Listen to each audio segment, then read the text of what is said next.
समाज राजा बना सकता है, उस समाज को लाचार बनाया गया, उस समाज को गरीब बनाया गया। जो व्यक्ति गरीब होता है वो व्यक्ति लाचार होता है, और जो लोग लाचार होते हैं वो 500,000 में अपना वोट बेच देते। बाबा साहब ने कमांडिंग में लाने की कोशिश की, ब्राह्मणों ने हमको डिमांडिंग में ला लिया, मांगने का ही काम करते रहते। जो बातें आपको बताई जा रही बहुत गंभीर बातें हैं।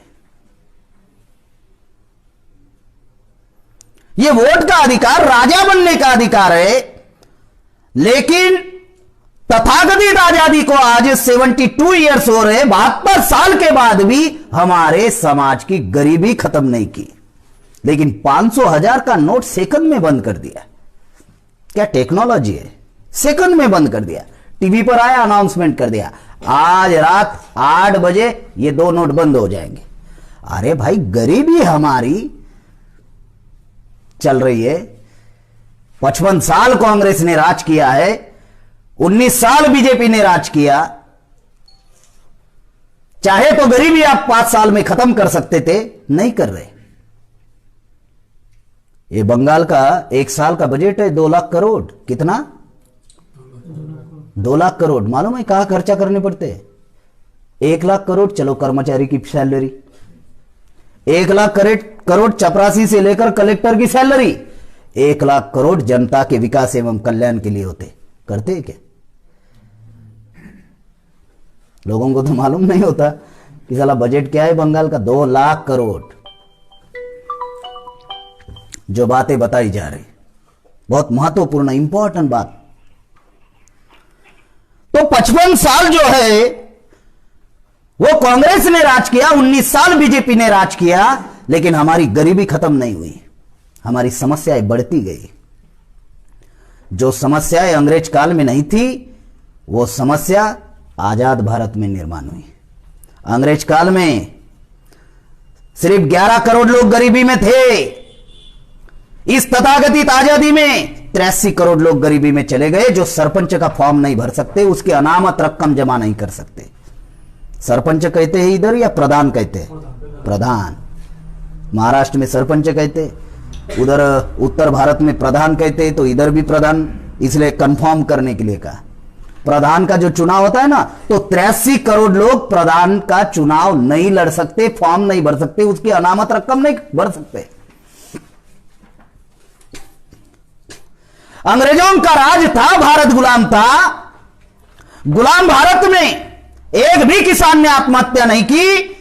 आज आजाद भारत में लाखों किसानों ने आत्महत्या की, और आज भी सिंधु बॉर्डर पर किसान आंदोलन चला रहे हैं। जो एमएसपी भारत सरकार ने बंद की, उसके विरोध में आंदोलन कर रहे, और कईयों किसान मर गए। बारिश गिर रही है वहां पे, किसान लगे हैं, और उनको क्या कह रहे? इनके पीछे अलगाववादी का हाथ होगा, आतंकवादी का हाथ है।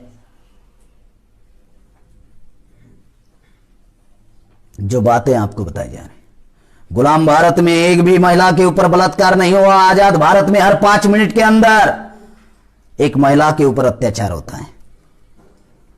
गुलाम भारत में अंग्रेजों का राज था, नक्सलवाद नाम की समस्या नहीं थी, आजाद भारत में पैदा हुई। गुलाम भारत में आतंकवाद नाम की समस्या नहीं थी, आजाद भारत में पैदा हुई। जो समस्याएं गुलाम भारत में नहीं थी, वो समस्याएं आजाद भारत में निर्माण हुई। जो बातें आप लोगों को बताई जा रही, इतनी गंभीर बातें।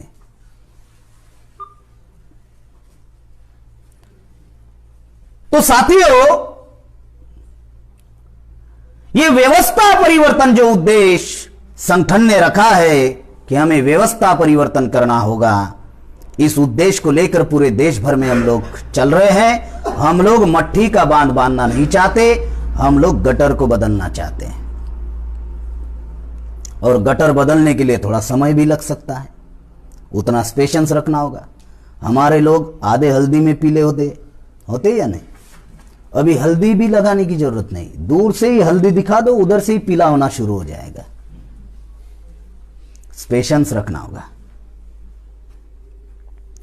हमारे महापुरुषों से ज्यादा विद्वान नहीं है हम लोग। बाबा साहब अम्बेडकर सार्वजनिक जीवन में 1916 में आए और हमको अधिकार मिले 26 जनवरी 1950 में। कितने साल होते हैं? उतने विद्वान है क्या हम लोग? अगर बाबा साहब सरीका विद्वान व्यक्ति अगर इतने साल उनको लग सकते हैं हमको अधिकार देने के लिए, तो हमें कितना लगेगा? थोड़ा ज्यादा ही लगेगा।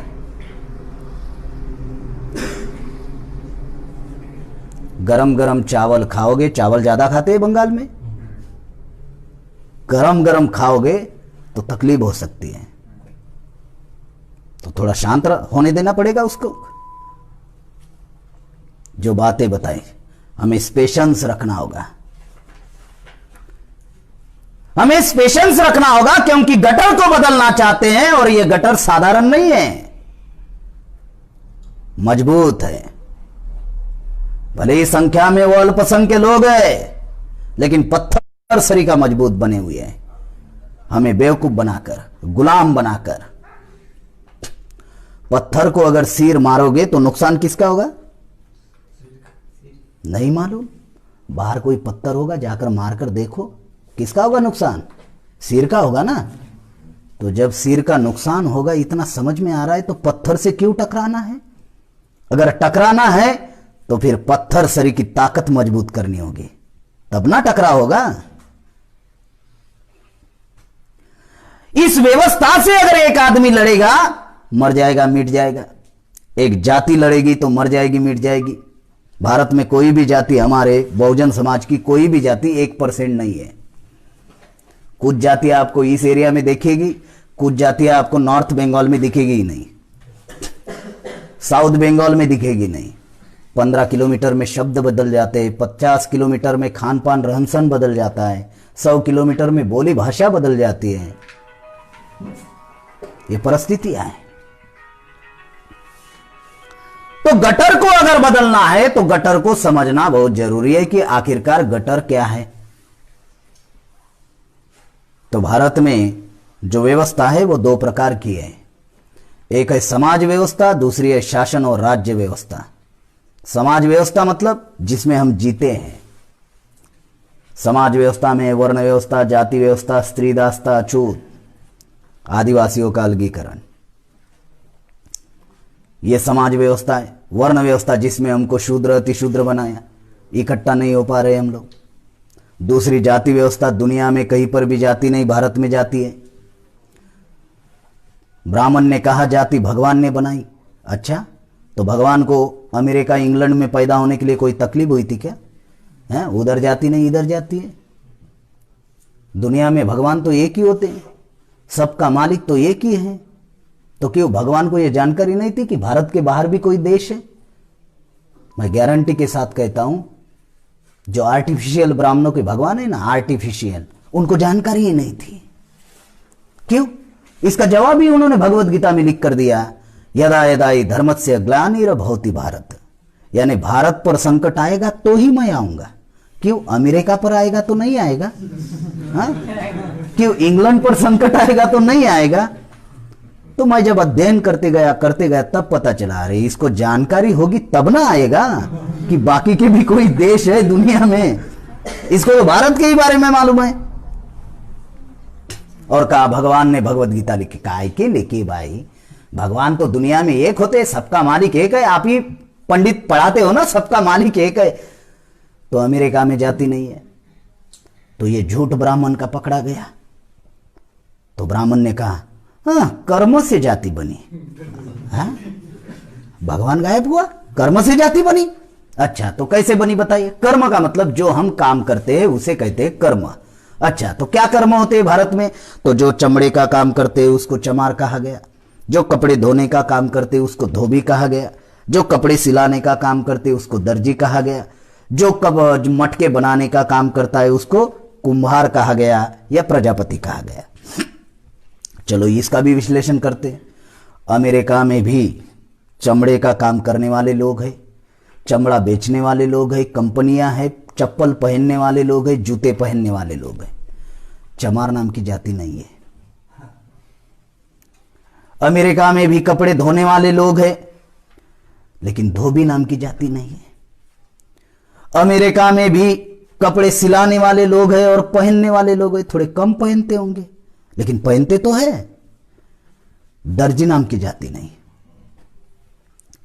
अमेरिका में भी मटके बनाने वाले लोग हैं, मटके का पानी पीने वाले लोग हैं, लेकिन कुंभार या प्रजापति नाम की जाति नहीं है। अमेरिका में भी नहीं है कुंभार या प्रजापति नाम की जाति।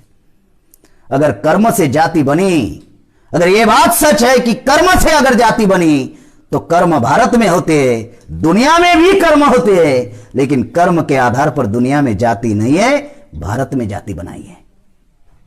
तो यह भी फेल हो गया ब्राह्मणों का। जो जाति जानवरों में है वो जाति इंसान में निर्माण कर दी। अगर भगवान ने जाति नहीं बनाई, कर्म से जाति नहीं बनी, इसका मतलब जाति बनाई इंसान ने। अब वो कौन इंसान है जिसने जाति बनाई? इतना विद्वान व्यक्ति कौन है भाई जितने ये जातियां बनाई? भारत में दो ही जाति है, आदमी और स्त्री, पुरुष और स्त्री, नर और मादी, बस खेल खत्म। जो जाति जानवरों में है वो इंसानों में निर्माण की। जानवरों में क्या जाति है? घोड़े के घर में घोड़ा पैदा होता है, बराबर कह रहा हूं? हाँ। गधे के घर में गधा पैदा होता है, सुअर के घर में सुअर पैदा होता है, खच्चर के घर में खच्चर पैदा होता है। ये जानवरों में जाती है, बराबर है। अब ये वर्ण व्यवस्था बनाई थी ब्राह्मणों ने, ब्राह्मण क्षत्रिय वैश्य शूद्र। ब्राह्मण के घर में भी इंसान पैदा होता है, क्षत्रियों के घर में भी इंसान पैदा होता है, वैश्यों के घर में भी इंसान पैदा होता है, शूद्र के घर में भी इंसान पैदा होता है, अति शूद्र के घर में भी इंसान ही पैदा होता है। इधर जाति है? नहीं है। इधर घोड़े के घर में घोड़ा, गधे के घर में गधा, सुअर के घर में सुअर, खच्चर के घर में खच्चर।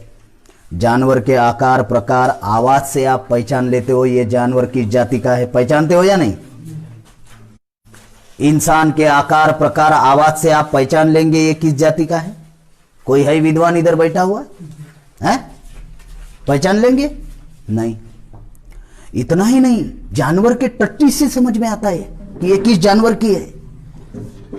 अब इसका उलट कर दो, इंसान के टट्टी से कोई बताएगा ये नमोशूद्राय की है, पेंड्रो की है, बावरी की है, बागदी की है, हाँ, राजवंशी की है, संताल की है, मुंडाओं की है, सरदार की है? कोई बताएगा?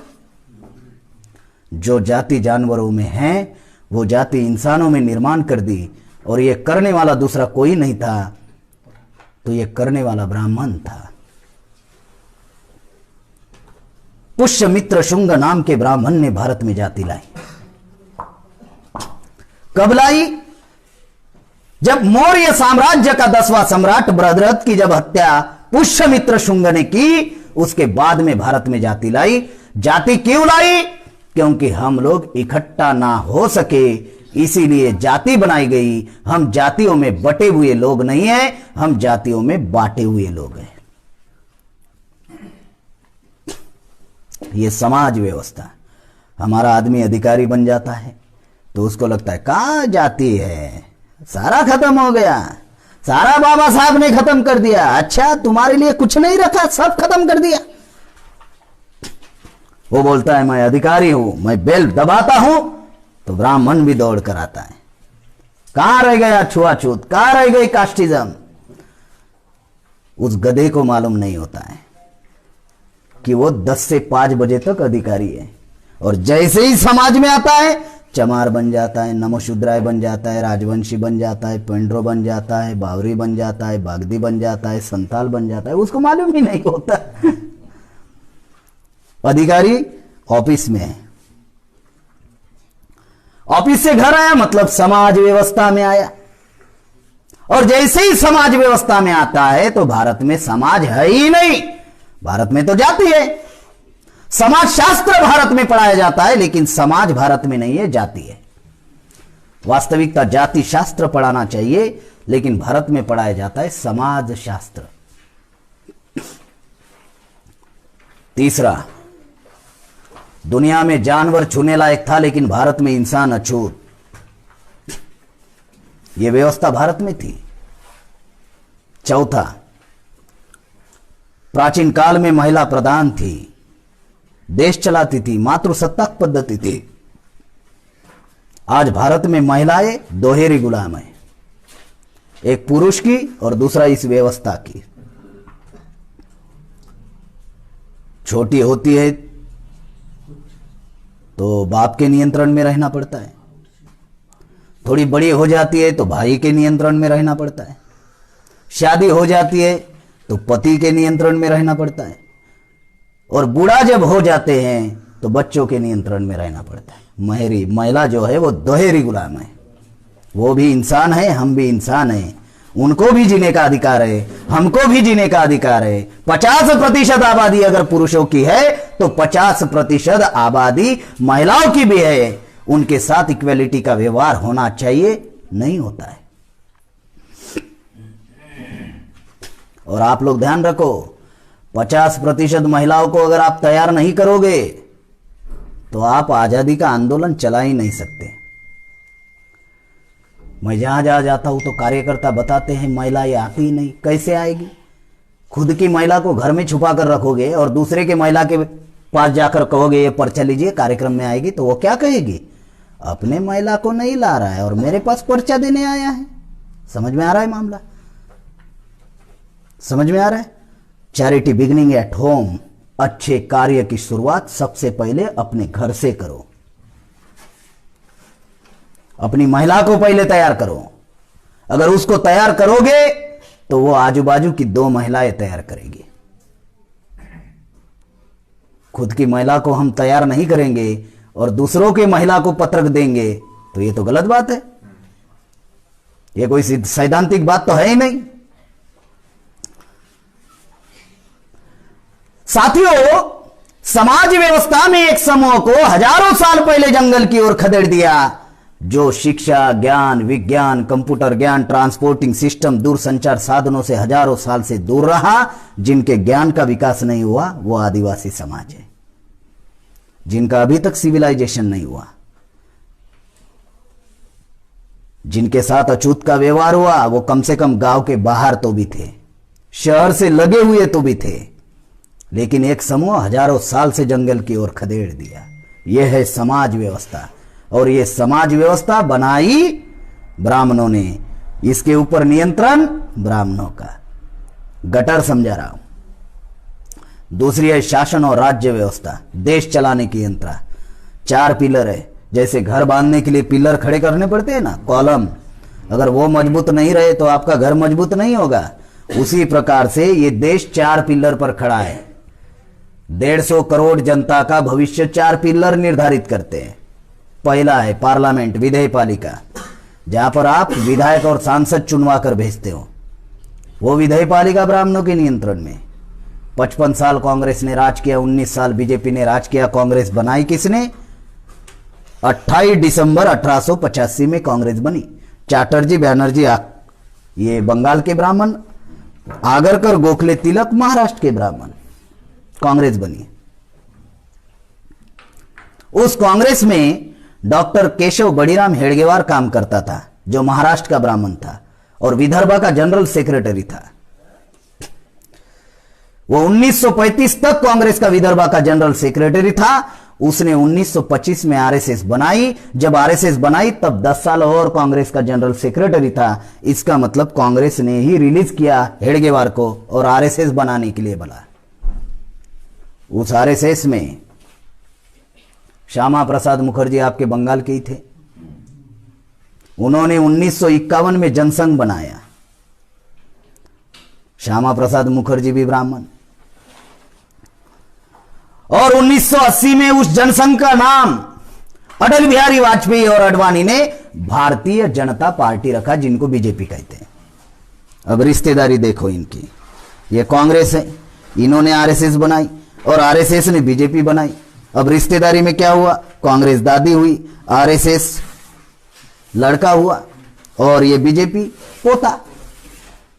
दादा जाता है, पोता आता है, या दादी जाती होंगी, पोती आती होंगी। और दादा आना चाहिए या पोता आना चाहिए, यह निर्धारित बाप कर रहा है, आरएसएस। लेकिन कोशिश यही रहती है उनकी कि ब्राह्मण ही आना चाहिए। चाहे वो कांग्रेस का हो या चाहे वो बीजेपी का। संख्या कितनी है? 3.5%। देश पर राज कर रहे हैं। 3.5% ब्राह्मण के नाम पर अगर चुनाव लड़ता है ना किसी गांव में, तो ग्राम पंचायत का सदस्य नहीं बन सकता। वो देश का प्रधानमंत्री चुन रहा है। कैसे चुन रहा है? तो उनके दो षड्यंत्र है। एक है विभाजन, जिसकी वजह से हम इकट्ठा नहीं होते, और दूसरा है अज्ञानता। उनका षड्यंत्र समझ में नहीं आता। अज्ञानता इतनी फैली हुई है। विभाजन जो आपको बताया, वर्ण व्यवस्था, शूद्र अतिशूद्र, जाति व्यवस्था, ये विभाजन है जिससे इकट्ठा नहीं होते। अगर नमो शूद्राय की मीटिंग लगाई जाए तो राजवंशी नहीं आता, राजवंशी की मीटिंग लगाई जाए तो बावरी नहीं आता, बावरी के लगाओ बागदी नहीं आता। ये परिस्थितियां निर्माण की कि ये इकट्ठा नहीं होना चाहिए, इकट्ठा नहीं होना चाहिए। आपको क्या चाहिए? आपके जाति को क्या चाहिए? बताइए क्या चाहिए, वो ले लो। इकट्ठा आने का अभियान मत चला, जो चाहिए वो ले लो।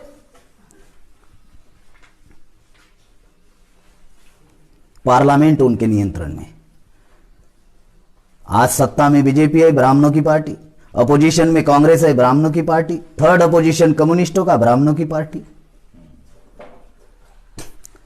इस बंगाल में 22% शेड्यूल कास्ट है,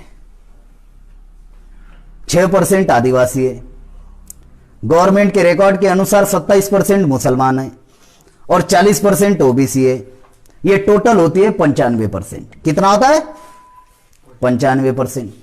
ब्राह्मण कितने हैं बंगाल में? 1.8%। 25 साल बंगाल में कांग्रेस ने राज किया, ब्राह्मणों का दल। 34 साल सीपीआई ने राज किया, ब्राह्मणों का दल, ज्योति बसु। 10 साल टीएमसी ने राज किया, ब्राह्मणों का दल, ममता बनर्जी। कौन सा कल्याण किया? हम 95% लोग हैं, हमारी किसी समस्या का समाधान हुआ? सबसे ज्यादा गरीबी भारत में बंगाल में है। सबसे ज्यादा गरीबी, सबसे ज्यादा देह व्यापार बंगाल में होता है। भारत में जितने भी राज्य है उनसे ज्यादा। और भारत में बंगाल ही एकमात्र ऐसा राज्य है जहां पे आदमी आदमी को धोता है, धो रहा है, खींच रहा है। रेलवे स्टेशन के पास जो लगे रहते हैं ना, इंसान इंसान को खींचते हुए जा रहा है जैसे जानवर जाते हैं खेती में। यह बंगाल ही एकमात्र राज्य है। तो 25 साल कांग्रेस ने राज किया तो कौन से समाधान किया? 34 साल कम्युनिस्टों ने राज किया तो कौन सा समाधान किया? कम्युनिस्ट वाले सर्वहारा की बात करते हैं, चिल्लाते रहते हैं। क्या किया उन्होंने? अगर 10 साल अगर दीदी ने राज किया तो उन्होंने कौन सा परिवर्तन लाया? हम 95% लोग हैं, लेकिन 1.8% लोग राज कर रहे हैं। 1% लोग राज कर रहे हैं बंगाल में। जो बातें आपको बताई जा रही, इतनी गंभीर बातें हैं, इसको समझना बहुत जरूरी है। 294 विधानसभा की सीटें बंगाल में। सरकार बनाने के लिए 148 चाहिए। ब्राह्मण बना सकता है, ब्राह्मण के नाम पर चुनाव लड़ेगा तो 148 सीटें जीत पाएगा? नहीं जीत पाएगा। शेड्यूल कास्ट के 68 सीटें रिजर्व है, कोई खड़ा नहीं होगा, शेड्यूल कास्ट ही होगा।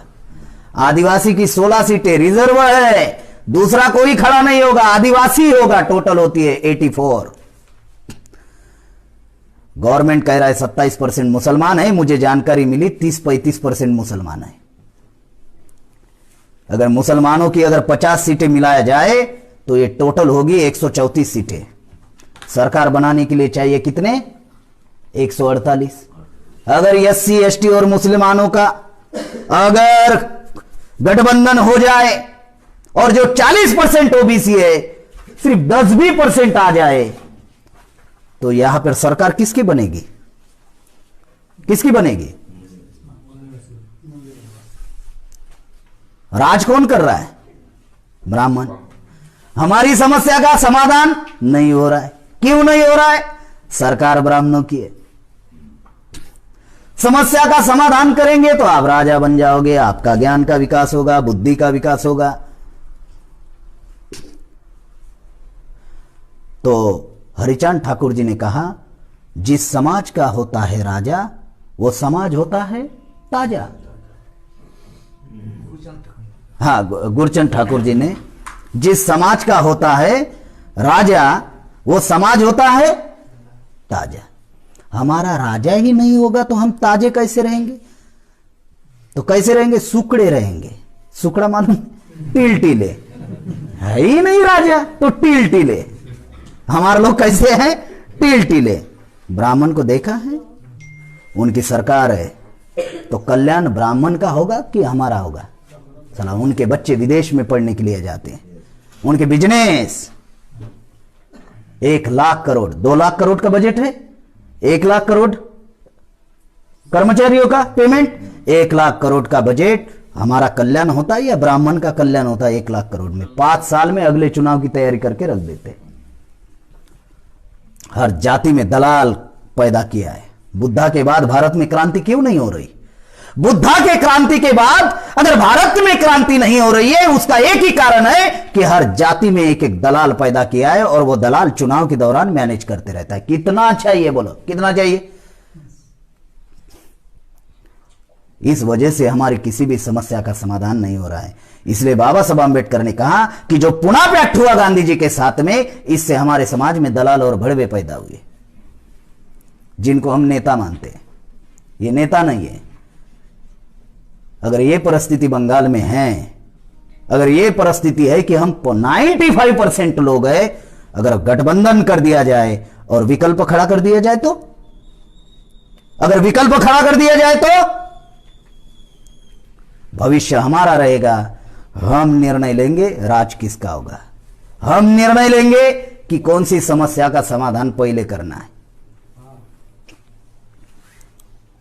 जहां भी अवसर मिलेगा ना, 24 घंटे में कानून बनाएंगे और 72 घंटे में लागू करेंगे।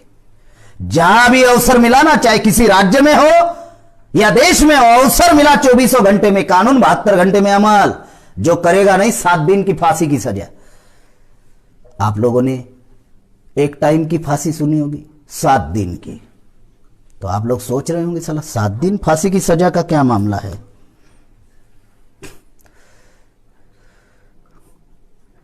जो अच्छे चीज का विरोध करेगा और जो गलत काम करेगा उसको 7 दिन लटका कर रखेंगे और बोर्ड लगाएंगे बड़ा, इसने ये काम किया इसलिए इसको 7 दिन की सजा मिली।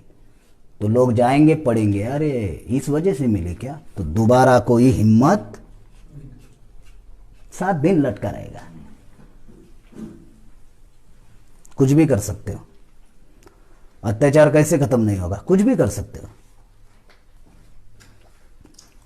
विधेय पालिका उनके नियंत्रण में, 3.5% ब्राह्मणों की, 5 राष्ट्रीय लेवल की पार्टियां हैं, Congress, BJP, CPI, CPM, Trinamool Congress. 85% Bahujan Samaj. कुछ नहीं है। जिनको आप नेता मानते हो क्षेत्रीय नेता बन गए, जिनको आप नेता मानते हो क्षेत्रीय नेता बन गए। मायावती यूपी तक सीमित, मुलायम सिंह यूपी तक सीमित, हमारे SC ST OBC के नेता। नीतीश कुमार बिहार तक सीमित, लालू प्रसाद यादव जी बिहार तक सीमित, जीताराम मांझी जी बिहार तक सीमित। कल तक रामविलास पासवान जी थे, अब है नहीं। तो चिराग पासवान उनका लड़का बिहार तक सीमित।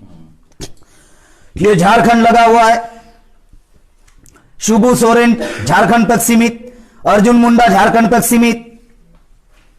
ओडिशा लगा हुआ है, कायस्थ है नवीन नाथ पटनायक, ओडिशा तक सीमित। हमारे नेता क्षेत्रीय नेता। गुजरात जाओ छोटू भाई वसावा गुजरात तक सीमित, महाराष्ट्र जाओ शरद पवार महाराष्ट्र तक सीमित, रामदास अठवले, प्रकाश आंबेडकर महाराष्ट्र तक सीमित। हमारे नेता क्षेत्रीय नेता। समस्या देशव्यापी, नेता राज्यव्यापी। समस्या गटर में है, समाधान राज्य में चल रहा है। गटर कहां पे है? दिल्ली में है।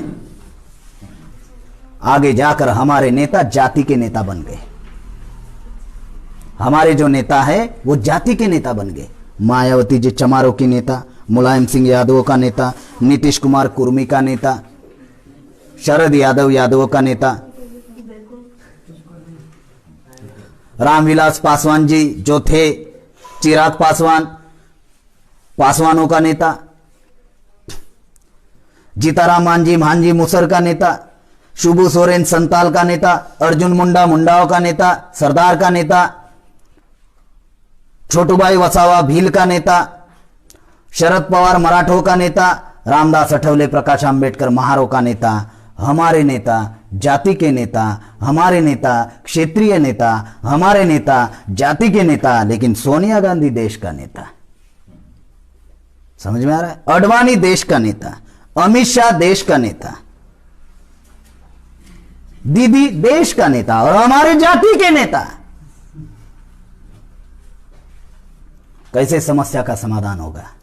समस्या तो देशव्यापी है ना, किसी राज्य की समस्या नहीं है, किसी जिला की समस्या नहीं है, किसी जाति की समस्या नहीं है, सभी की समस्या है, हमारे सभी मूल निवासी जातियों की समस्या है।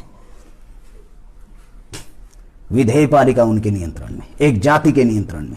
विधेयपालिका में विधेयक पारित होते समाज के कल्याण के, वो आते हैं कार्यपालिका में, जिनको एग्जीक्यूटिव कमिटी कहते हैं, जहां पे आईएएस अधिकारी होता है, कलेक्टर जिला का होता है, जिला परिषद का सीओ होता है, जो प्लानिंग बनाते हैं। आज 72% आईएएस अधिकारी ब्राह्मण तथा तत्सम उच्च जाति के, और ब्राह्मणों ने कोई आंदोलन भी नहीं चलाया रिजर्वेशन के लिए, तो 10% रिजर्वेशन ब्राह्मणों को दे दिया।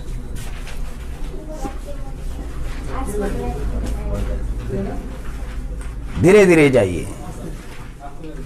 10% जो रिजर्वेशन है वो ब्राह्मणों को दे दिया। अब 72% पहले से ही है, 3.5% लोग हैं और 72% आईएएस अधिकारी पहले है, अब 10% दे दिया, 82%। हर साल देश को चलाने के लिए हर साल 4,500 आईएएस अधिकारी लगते हैं, हर साल। SC ST 22.5% है, 4,500 में 22% निकाल लो, 1,024 होते हैं, हमारे 600 के आसपास है। ओबीसी 52% है, 4,500 में 52% निकाल लो, 2,342 होते हैं, 150 के आसपास है। 2015 में 315 ओबीसी के बच्चे आईएएस के लिए सिलेक्ट हुए, सब कुछ हुआ, ट्रेनिंग हुआ, सब कुछ हुआ, रिजेक्ट किए क्रीमी लगाकर। क्रीमी क्या है जानते हो? जिनके पास दांत है उनको चने नहीं दिया, और जिनके दांत नहीं है उनके सामने चने रख दिया, खाओ। यह है क्रीमी लेयर। जो बच्चों को पढ़ा सकता है, आईएएस बना सकता है, सरकार ने कहा उसको रिजर्वेशन नहीं। जो गधे चरा रहा है, जो चारवाक बना हुआ है, जो खेती कर रहा है, जो पढ़ाई नहीं कर रहा है, सरकार ने कहा इसको रिजर्वेशन। अरे वो पढ़ ही नहीं रहा है भाई, अगर पढ़ रहा है तो जिला परिषद में पढ़ रहा है, उसका बाप उसको technical education, higher and professional education नहीं दे पा रहा है, सरकार ने कहा उसको रिजर्वेशन।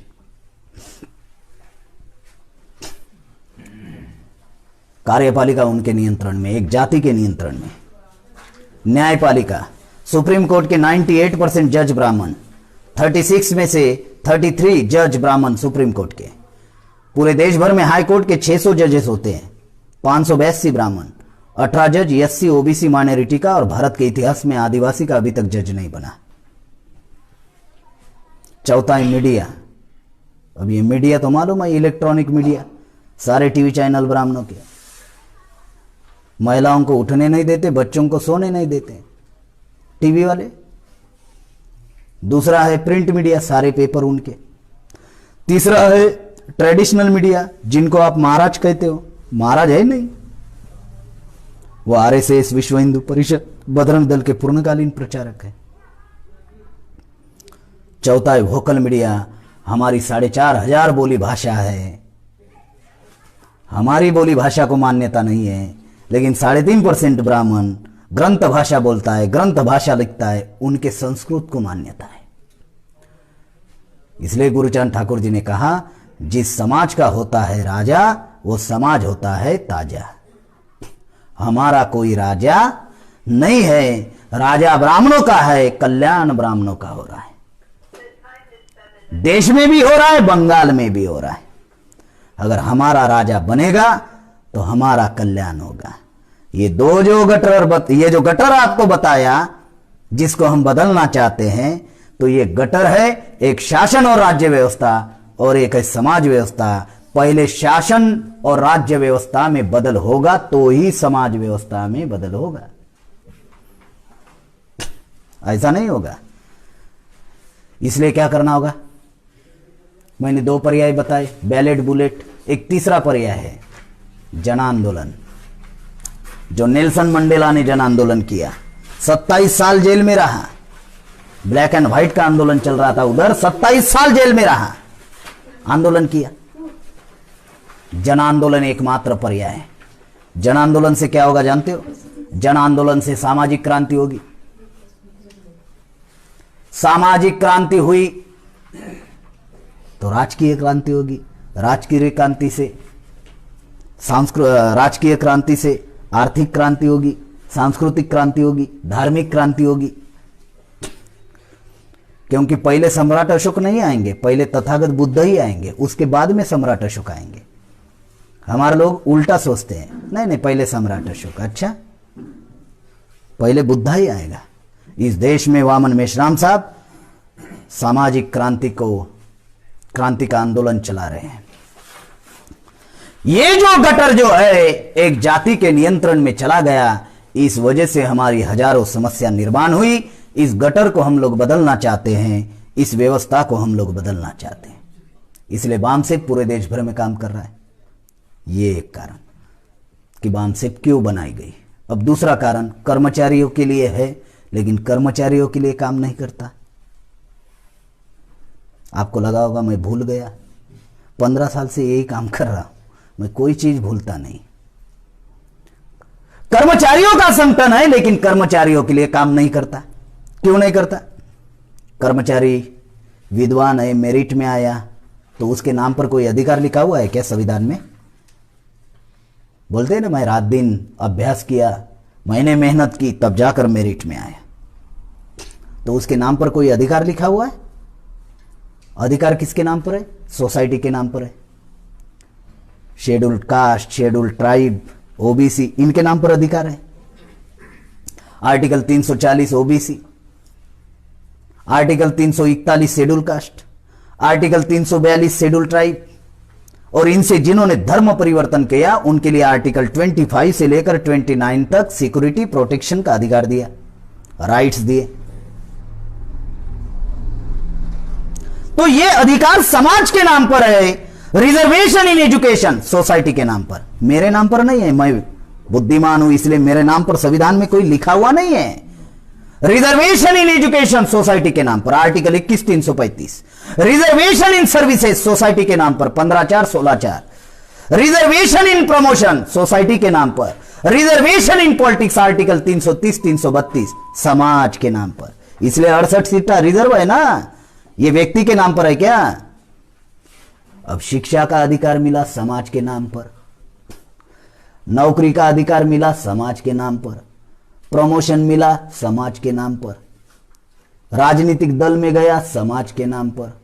ये गया इस वजह से पैसा आया समाज के नाम पर, लगाया परिवार के लिए, इज इक्वल टू सत्यानाश। आया मामला समझ में? अधिकार मिले समाज के नाम पर, जो हमें अधिकार नहीं था। 26 जनवरी 1950 के पहले नेता नहीं था, कर्मचारी नहीं था, छात्र नहीं था। जो नेता निर्माण हुआ वो नेता पार्टी और हाईकमांड का गुलाम है, जिनको आप अपना नेता मानते हैं, जिनकी कहानी मैंने बताई, गुलाम है। जो खुद गुलाम है उनसे अपेक्षा रखते हो। साला उनको तो 10 जूते मारना चाहिए, 1 गिनना चाहिए, और 10 मारो 2 गिनो, और 10 मारो 3 गिनो। मैं आपके बंगाल का नहीं हूं, मेरे अंदर किसी भी प्रकार का कोई डर नहीं है। क्यों? क्योंकि हमारी जो मौत है ना पहले से ही मशान घाट में छोड़कर आई है। क्या करेगा ज्यादा से ज्यादा? अभी इतने प्रेम कुमार गेड़ाम तैयार हो गए, कितनों को मारोगे भाई? है कितनों को मारोगे? बहुत तैयार हो गए, अब मरने का कोई डर नहीं। जिनकी वजह से सत्यानाश हो रहा है उनसे हम लोगों को खबरदारी रखना बहुत जरूरी है। जानते हो हमें क्यों कुछ नहीं करते? जानते हो 24 घंटे मुझे और मेश्राम साहब को गुजरात में जेल में डाला था। आपको जानकारी है? कितने लोगों को ये बताओ तो? जानकारी है? परिवर्तन यात्रा के दौरान मुझे और मेश्राम साहब को जेल में डाला था। 24 घंटे के अंदर छोड़ना पड़ा। प्रधानमंत्री गुजरात का, गृह मंत्री गुजरात का, राष्ट्रीय अध्यक्ष गुजरात का, 24 घंटे के अंदर। क्यों जानते हो? क्योंकि ऐरा गैरा नत्थु खैरा का संगठन थोड़ी ना है। हैं? ये लाचार लोगों का संगठन थोड़ी ना है। बामसेफ ये देशव्यापी संगठन है। 31 राज्य में, 550 जिला में, 5000 तहसील में, 22,000 ब्लॉक में, 2.5 लाख गांव में गाजर मूली की तरह काट डालेंगे।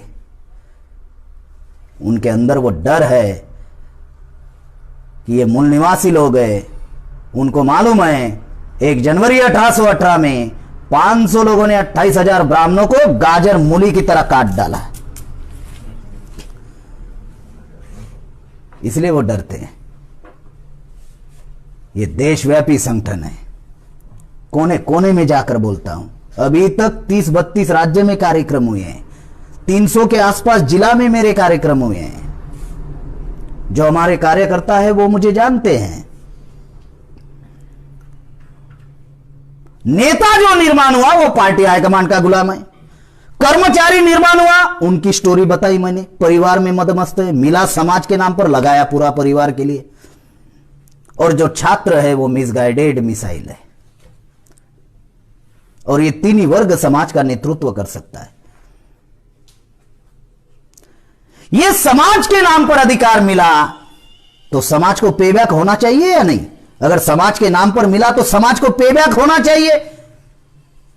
और ये 3 ही वर्ग समाज का नेतृत्व कर सकता है, क्योंकि इटली के एंटोनी ग्राम्सी ने कहा, जिस समाज की समस्या होती है वो समाज गुलाम होता है।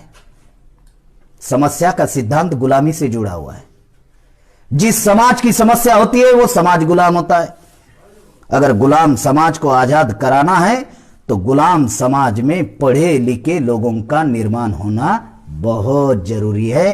पढ़ा लिखा वर्ग ही समाज को न्याय दे सकता है, समाज का नेतृत्व कर सकता है। अभी अनपढ़ लोगों को सेज आएगा समझ में, अनपढ़ लोगों को एलपीजी समझ में आने वाला है, अनपढ़ लोगों को ईवीएम समझ में आने वाली है, अनपढ़ लोगों को एनआरसी समझ में आएगा, सीएए समझ में आएगा, एनपीआर समझ में आएगा? नहीं आएगा।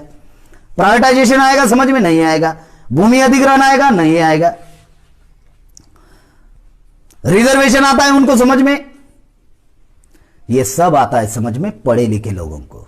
और पढ़ा लिखा वर्ग ही समाज का नेतृत्व कर सकता है। और ये 3 वर्ग की यह समस्या है। तो जिनको समाज के नाम पर मिला तो उनको समाज को पेबैक करना होगा। समाज के नाम पर मिला, कास्ट सर्टिफिकेट क्यों जोड़ा भाई? वैलिडिटी क्यों जोड़ी? समाज के डॉक्यूमेंट्स क्यों जोड़े नौकरी के बाद? आने वाले दिनों में पूछा जाएगा कर्मचारी को, जो बोलेगा ना मैं कुछ नहीं दूंगा, अच्छा कुछ नहीं देगा, कुछ नहीं देगा, तो सर्टिफिकेट क्यों जोड़ा?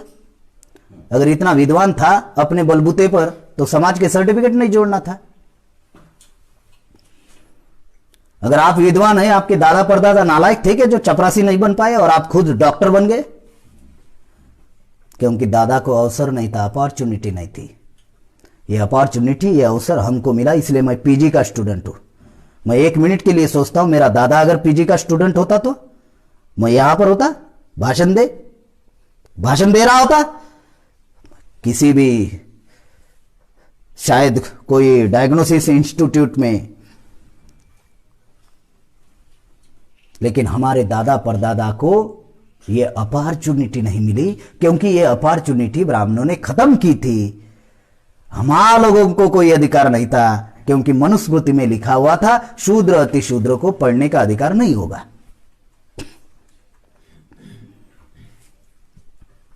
जो बातें आपको बताई जाए, तो इसलिए यह समाज का ऋण है हमारे ऊपर, इसलिए समाज को पेबैक करना है। लोग बोलते हैं ना समाज ने हमको क्या दिया, ये बहुत सारी चीजें दी। जो अधिकार व्यक्ति के नाम पर लिखा हुआ नहीं है, समाज के नाम पर है। और हमारे लोगों ने पे बैक टू सोसाइटी नहीं किया। इस वजह से 18 मार्च 1956 में बाबा साहब अम्बेडकर ने कहा कि मुझे पढ़े लिखे लोगों ने धोखा दिया। ये पढ़े लिखे लोगों की व्याख्या बाबा साहब अम्बेडकर ने की कि ये गद्दार लोग हैं। काशीराम साहब ने कहा ये एंटी सोशल एलिमेंट है, असामाजिक तत्व, जैसे गुंडे मवाली होते हैं ना, ये वैसे लोग हैं। बामसेफ जिन्होंने बनाई, खापर्डे साहब ने कहा ये तेल लगाए हुए पहलवान है। मालूम है तेल लगाए हुए पहलवान ये किसी के हाथ में नहीं आते, क्योंकि हाथ फिसलता है। पीबी सावंत सर है महाराष्ट्र के, जो सुप्रीम कोर्ट के जस्टिस थे, उन्होंने कहा पढ़ा लिखा वर्ग महापुरुषों के विचारों के विरोध में काम करने वाला वर्ग पढ़ा लिखा वर्ग।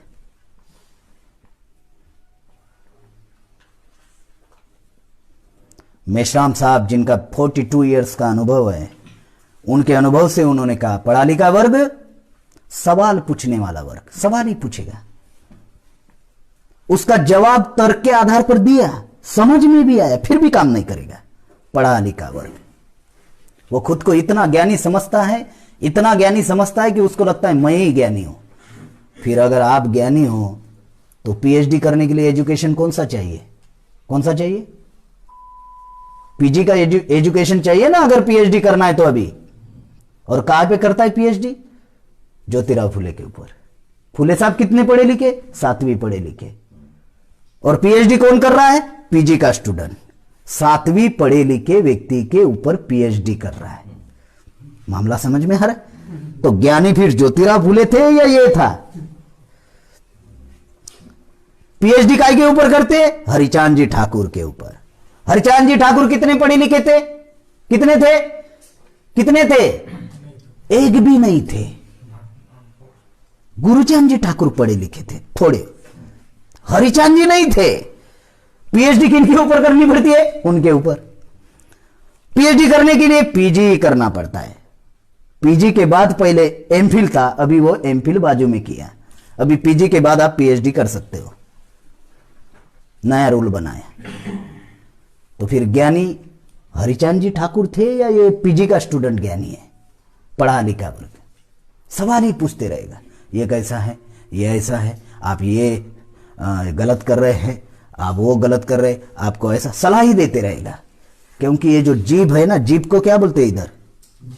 जीभ ही बोलते। तो ये जीभ जो है ना, ये चमड़े की है, थोड़ी ऊपर लगती या नीचे लगती, थोड़ा तकलीफ होता है, चमड़े की है, सलाह ही देते रहता है। ऐसा करना चाहिए, वैसा करना चाहिए, ये करना चाहिए, वो करना चाहिए। राजस्थान में एक कार्यक्रम था, आदिवासी के घर में नामकरण का कार्यक्रम था, बच्चा पैदा हुआ था। तो मेश्राम साहब को बुलाया नामकरण के कार्यक्रम में। तो मेश्राम साहब ने उस बच्चे का नाम एकलव्य रखा। एकलव्य मालूम है?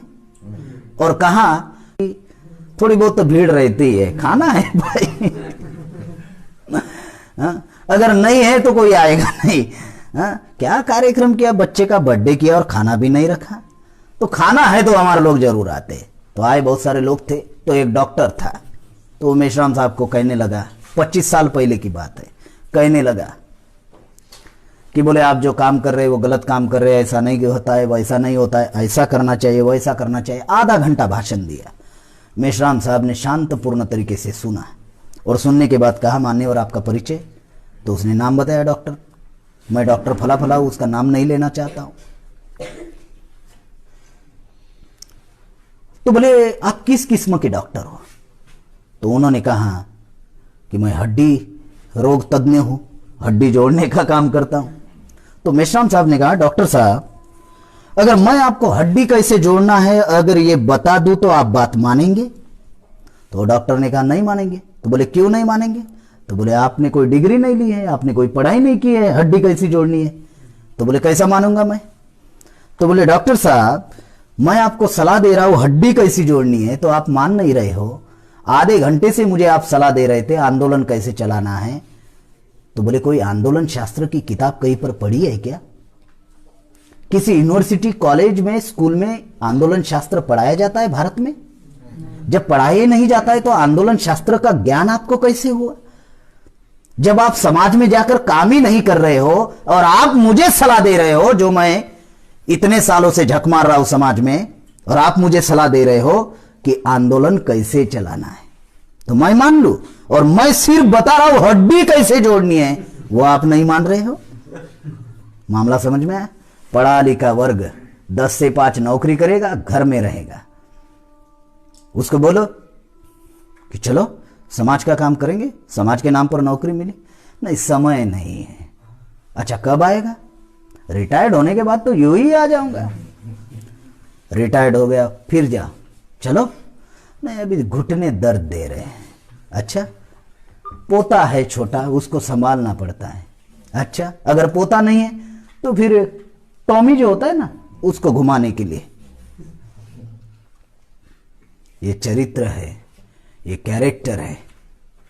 इस वजह से क्या हुआ कि जो अधिकार हमको मिले संविधान में, वो अधिकार हम लोग बचा नहीं पाए। आज संविधान समाप्त हो चुका है, खत्म हो चुका है, एक अधिकार बचा हुआ है। ध्यान रखो, बहुत खास बात बता रहा हूं। आज संविधान समाप्त हो चुका है, एक अधिकार बचा हुआ है, और वो अधिकार है बोलने का, freedom of speech and freedom of expression. अगर ये खत्म हो जाए तो फिर वही दिन आने की संभावना है जब आगे मटका और पीछे झाड़ू था। अब नई टेक्नोलॉजी है, शायद टेक्नोलॉजी हो सकती है नई, अब क्या होगा मुझे जानकारी नहीं, लेकिन सिर्फ एक अधिकार अभी बचा हुआ है, बाकी सब खत्म हो गए। आपके संविधान को हाथ लगाए बगैर अधिकार खत्म कर दिए। रिजर्वेशन गवर्नमेंट सेक्टर में, उसी गवर्नमेंट सेक्टर का प्राइवेट में रूपांतरण कर दिया, रेलवे बेच दी। अभी 10 रुपए प्लेटफॉर्म टिकट था, अभी 50 हो गया। लॉकडाउन में 15 डिपार्टमेंट गवर्नमेंट के बेच दिए। अब ठेकेदार है, मालिक है, वो निर्धारित करेगा ना कर्मचारी कौन सा रखना है नहीं रखना है, पेंशन देना है नहीं देना है, सैलरी कितनी देनी है, काम 8 घंटे का रखना है या बढ़ाना है, वो निर्धारित करेगा ना, मालिक जो है वो निर्धारित करेगा। साथियों, समस्याएं बहुत उग्र रूप धारण कर रही है और समय हमारे पास बहुत कम है। 10 साल का टाइम बॉम्ब कार्यक्रम है। आज मेश्राम साहब की उम्र 64 है। अगर लीडरशिप के नेतृत्व को लेकर अगर आप लोग गंभीर नहीं है तो हम लोग आने वाली हजारों पीढ़ियां जो है ना, वो गुलामी में जाने वाली है। इसीलिए हम लोगों को 6 लाख गांव में पहुंचना होगा। अगर एक गांव में 50 लोग तैयार करते हैं तो 6 लाख गांव में 3 करोड़, 100 लोग तैयार करते हैं तो 6 लाख गांव में 6 करोड़, 150 लोग इस विचारधारा के तैयार करते हैं तो 6 लाख गांव में 9 करोड़, 200 करते हैं तो 12 करोड़, 250 करते हैं 15 करोड़। अगर 300 लोग अगर 6 लाख गांव में तैयार किए तो 18 करोड़ लोग होंगे। 11.5 करोड़ में नरेंद्र मोदी प्रधानमंत्री बना है। कितने करोड़ में? हमें कितना करना है? 18 करोड़। 150 करोड़ लोक संख्या होगी अभी 2021 में। 150 करोड़ लोगों की जरूरत नहीं है। 18 करोड़ लोग अगर इकट्ठा कर दिया जाए और एक ही दिन एक ही समय पर अगर इस देश की ट्रांसपोर्टिंग सिस्टम बंद कर दिया जाए, कुछ नहीं चलेगा। तो 6 लाख गांव, आप सोच रहे होंगे साला ये तो बड़ा मामला बता रहे हैं, तो आपको 6 लाख गांव के बारे में सोचना नहीं है। 6 लाख गांव के बारे में संगठन सोचेगा। आपको सिर्फ आपके जिला के, आपके एरिया के बारे में सोचना है। मामला समझ में आ रहा है? कार्ल मार्क्स की जब मृत्यु हुई तो उनके अंतिम यात्रा में सिर्फ 13 लोग थे। कितने थे? बाबा साहब की मृत्यु हुई तो कितने लोग थे? लाखों लोग थे। लाखों लोगों ने क्या किया? रोया, हमारा मसीहा चला गया। बम रोए, रोते रोते घर वापस आए। फिर क्या किया? बाबा साहब का फोटो लाया, फिर हार चढ़ाया। फिर क्या किया? त्रिशरण किया, पंचशील किया, साधु साधु साधु, खेल खत्म। कार्ल मार्क्स के अंतिम यात्रा में 13 लोग थे। उन्होंने क्या किया जानते हो? 13 लोगों ने एक भी आंसू नहीं बहाए। 13 लोगों ने निर्णय लिया और अलग अलग देशों में फैल गए। आज आधी दुनिया में कार्ल मार्क्स का विचार है या नहीं?